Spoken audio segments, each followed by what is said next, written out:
Well, attending an outdoor concert appears more than likely this summertime. With improving COVID numbers, the governor's office is easing restrictions a little bit on large venues by adding and changing some in-person limits. 2 on your side's Rob Hackford is live outside one of the spots benefiting from those changes. Rob?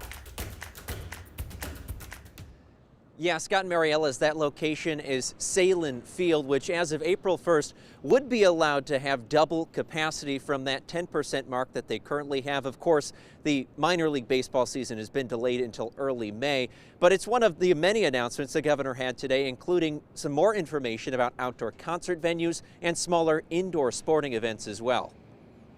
It's definitely good news and very encouraging. We have been planning for capacities to expand all along.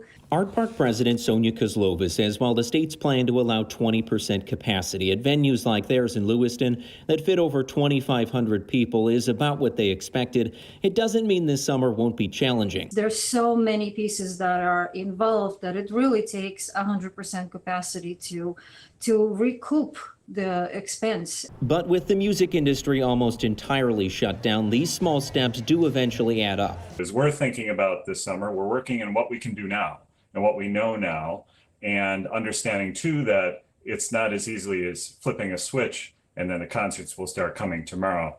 As for sports, the new guidance does not affect how many people are allowed into Saturday's Sabres game or future ones. Unless something changes, indoor sports venues are still capped at 10%, but smaller ones that hold 1,500 people or more are now eligible. Smaller outdoor venues like Batavia Downs as well getting more freedom with outdoor concerts set for June. CEO Henry Watazik. We do plan on having fans at our Liberation issue. We don't start that until July. We had none last year.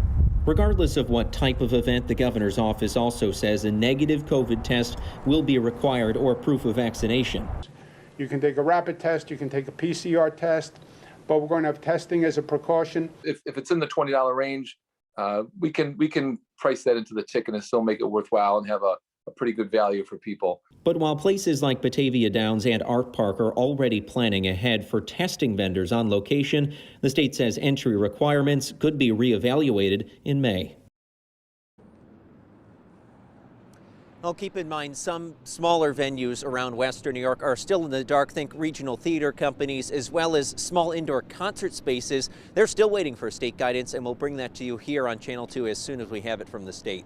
In Buffalo, Rob Hackford, Channel 2 News.